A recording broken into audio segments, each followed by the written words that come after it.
Бүгүн Бишкек шаарындагы Манас эл аралык аэропортунун Манас-2 автобекеттик комплексинде Кыргыз Республикасынын Министрлер кабинетине караштуу Жарандык авиация мамлекеттик агенттиги тарабынан уюштурулган Чоң жетишкендиктер мезгили аттуу басма сөз жыйыны болуп өттү. Жыйындын жүрүшүндө акыркы мезгилдеги Жарандык авиация мамлекеттик агенттигинин негизги жетишкендиктери жана жыйынтыктары көргөзүлдү.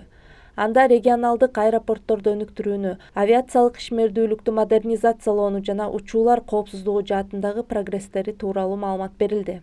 Работают в Республике Казахстан и в других республиках. Жарандык авиация мамлекеттик агенттигинин жетекчиси Данияр Бостонов авиациянын ишмердүүлүгү жана кара тизме тууралуу төмөндөгүлөргө токтолду.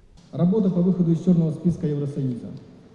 Часто задают этот вопрос и на заседаниях Джуруху Кинеша, задают вопросы в других организациях. Хотел бы немного рассказать вам, что такое черный список, как мы туда попали и как мы собираемся выйти из этого черного списка. Во-первых, в черный список попасть можно двумя способами. Первый способ – это когда авиакомпания единично попадает в черный список или госагентство той страны гражданской авиации, где были выявлены нарушения. И, соответственно, мы попали туда как госагентство гражданской авиации, не как авиакомпания. Теперь каждая авиакомпания, которую мы лицензируем, автоматически попадает в черный список. Чтобы вы раз и навсегда поняли, что такое черный список.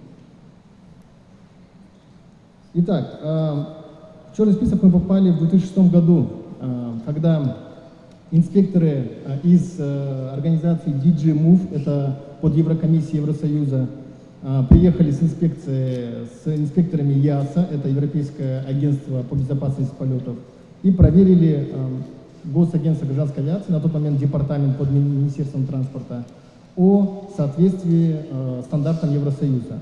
И выявили определенные нарушения, тем самым, так сказать, вписав нас в этот черный список Евросоюза. Мы обозначили для себя план по выходу из черного списка, когда я пришел на данную должность. Мы прописали 7 шагов.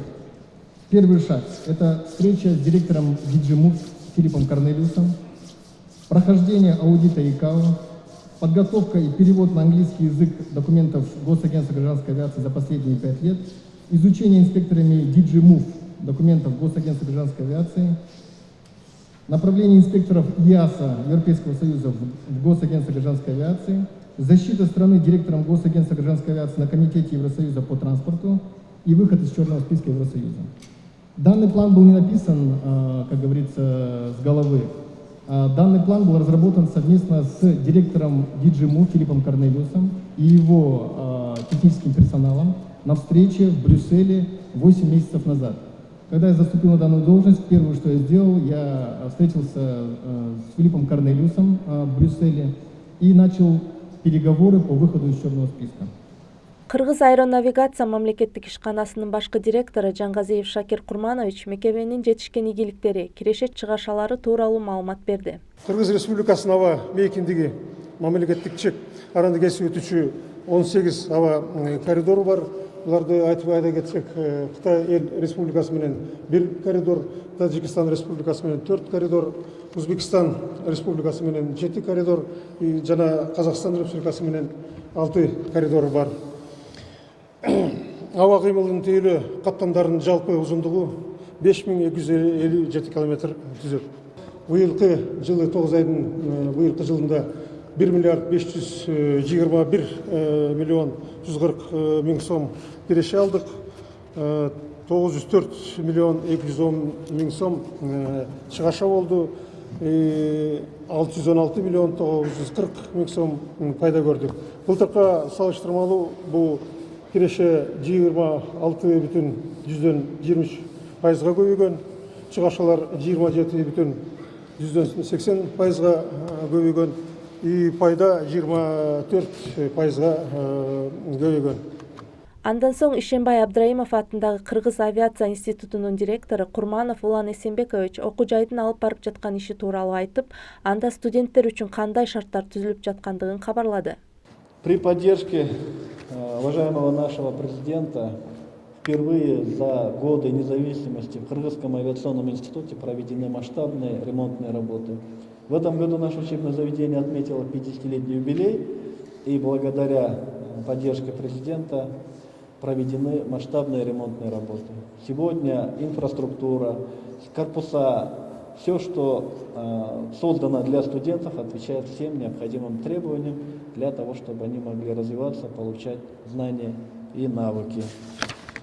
Ошондой эле жыйындан соң Манас аба майданынын ишмердүүлүгү менен таанышуу жүрдү. Анын ичинде журналисттерге Кыргызстандын президентин ташыган Ту-154 учагына экскурсия уюштурулуп, атайын техникалардын аткарган кызматтары тууралуу кызматкерлер кенен баяндап беришти. Бул учакка 9 киши батат, 9 киши, 2 пилот. Учка турган алыстыгы 3000 километргече жетип барат. Саатына 250-300 килограмм күйүү айын жейт. Ошол бийиктигине көтөрүлсө 10600 метрге чыгат. Ичинде герметичный салон деп коет, ошондо кислороду жок, учса болот да. Аварийный кислород системалары бар, баары зилиздерный системалары бар, уже учуп жүргөн. Дүйнө жүзүндө бир 50 жылдан бери колдонуп жүргөн учактардын эмеси да болчу. Textron Aviation деген компаниянын продукциясы. King Air, Super King Air 360 деген модели болот да. Серия 300 деген кетет экен, анын жанырып кетип экен, модельдер көп болот экен. Ошондо келгенден бери Американын өз жолу менен келди, өз учуп келишти бул жака. Келгенден бери Ошко учту, Жалал-Абадка, Баткенге, Худжанка жакына барып келди, Ысык көлгө учуп келди. Анан кийин тиги сериянын астынан тесттен өткөнбүз, алар сертификатын өттүк, анан кийин сертификат алдык, буюрса учууга уруксаты бар деген кагаз. Ар дайым асманыбыз ачык болсун. Бегимай Керимова, Сокол медиа сайты.